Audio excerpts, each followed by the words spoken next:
Good morning बच्चों। इससे पहले हमने गजानन माधव मुक्तिबोध का जीवन परिचय पढ़ाया था। आज हम आपके पाठ्यक्रम में इनकी लिखित कविता साहस स्वीकारा है का सार आपको पढ़ाने जा रहा हूँ। ध्यान से सुनिएगा। साहस स्वीकारा है कविता मुक्तिबोध द्वारा लिखित कविता संग्रह भूरी भूरी खाक धूल से संकलित है। इसी में से यह कविता ली गई है। यदि हम किसी चीज़ को स्वीकारते हैं और एक उसी चीज़ को हम खुशी खुशी स्वीकारते हैं, दोनों में अंतर होता है। स्वीकार हम किसी दबाव में भी उस चीज़ को सकते हैं, लेकिन यदि हम उस चीज़ को सहज स्वीकारते हैं तो वह हमारे लिए ज़्यादा अनुकूल होती है। तो कभी भी यहाँ पर कहते हैं कि हमारे जीवन में जो कुछ भी हमें मिला है उसको हम साहस स्वीकार कर लें तो हमारा जीवन खुशी खुशी बीत जाता है। जीवन के सब सुख दुख संघर्ष उतार चढ़ाव को सम्यक भाव से एक सही ढंग से स्वीकार करने की यह कविता हमें प्रेरणा देती है। कवि ने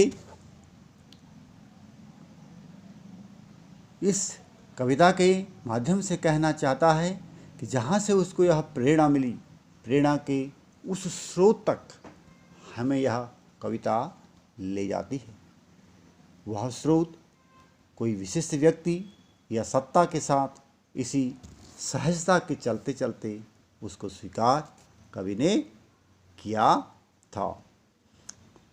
कवि कहना चाहता है कि जो उसका ये एहसास है, यह एहसास एक आप्लवनकारी है, विध्वंसकारी है और कविता का मैं जो है, मैं अहम का जो भाव है उसकी भाव प्रणता की निजी पक्ष से उबर कर सिर्फ विचार की तरह उसे जीना चाहता है।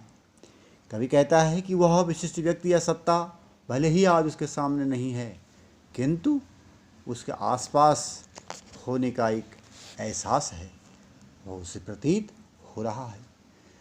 जो उसके सामने नहीं है वह उसकी दिवंगता माँ भी हो सकती है, उसकी सहचरी हो सकती है या उसकी बहन अन्य कोई भी हो सकती है। सहज स्नेह को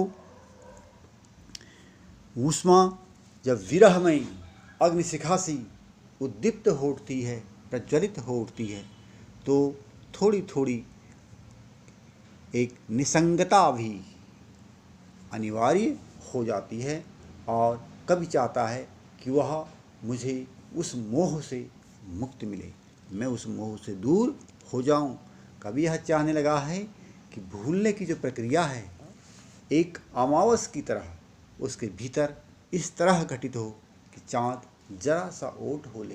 कहने का भाव है कि जिस प्रकार से अमावस्या की रात्रि में चंद्रमा नहीं दिखाई देता है, उसी प्रकार से कभी भी कहना चाहता है कि जो मेरी दिवंगता माँ है या फिर मेरी प्रेयसी है या फिर मेरी कोई बहन है, वह भी मेरे आँखों से उसी प्रकार से ओझल हो जाए जिस प्रकार से अमावस्या की रात्रि को चंद्रमा ओझल हो जाता है। और कभी कहना चाहता है कि अंधेरे से सामना हो मेरा तो मेरे मन की ताकत बढ़ेगी। और लगातार का यह एक भौतिक और मानसिक अवलंब, एक सहारा जो है, अंदर तक एक अज्ञात भय भी मन में स्थापित कर देता है। कभी कहना चाहता है कि किसी वस्तु के खो जाने का जो भय होता है वह उस वस्तु को खो जाने से भी बड़ा होता है।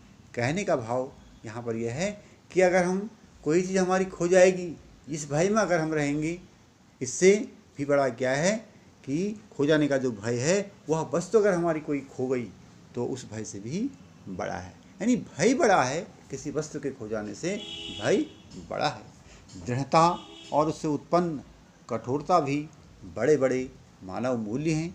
इसलिए कभी कहना चाहता है कि मैं इसे भूल जाना चाहता हूँ, और वह यहाँ पर भूल जाने को एक जीवन की एक कला मानता है। यदि भूलना अच्छी बात नहीं है, किंतु कभी यहाँ पर उस अपनी प्रेयसी को, अपनी दिवंगता माँ को या अपनी बहन को इसलिए भूलना चाहता है ताकि उनकी यादों में अगर वह खोए रहेगा तो जीवन को वह आगे सही ढंग से जी नहीं पाएगा। इसलिए वो कहता है कि भूल जाना जीवन की एक कला होनी चाहिए।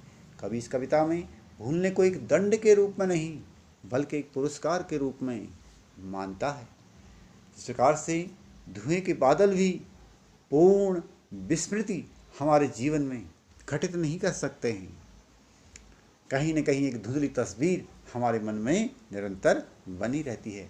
मनुष्य की संपूर्ण चेतना अंधेरा, उजाला, सुख, दुख, स्मृति, विस्मृति से निर्मित एक ऐसी चादर के समान है जिसे हमारी आत्मा चारों ओर से अर्थात उसे संपूर्णता में लपेट लेना चाहती है।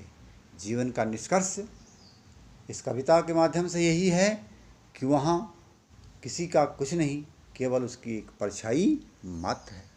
इस कविता में कवि ने जीवन जीने का एक सही संदेश प्राप्त किया है कि जीवन के सभी पक्षों को हमें शांत भाव से स्वीकार कर लेना चाहिए।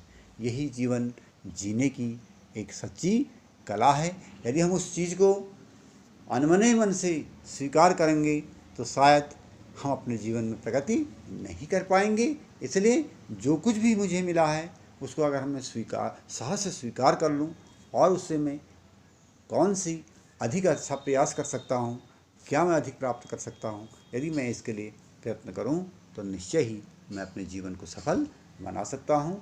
तो यह कविता हमें यह संदेश देना चाहती है कि हमारी जीवन की जो हंसी खुशी है, सुख दुख हैं, संघर्ष अवसाद, उठापटक, अगर इनको हम एक सम्यक भाव से अंगीकार कर लें तो हमारा जीवन धन्य हो जाता है। यही यह कविता भी हमको प्रेरणा देती है। आज के लिए बस इतना ही। आप ध्यान से इस वीडियो को सुन लेंगे। Thank you.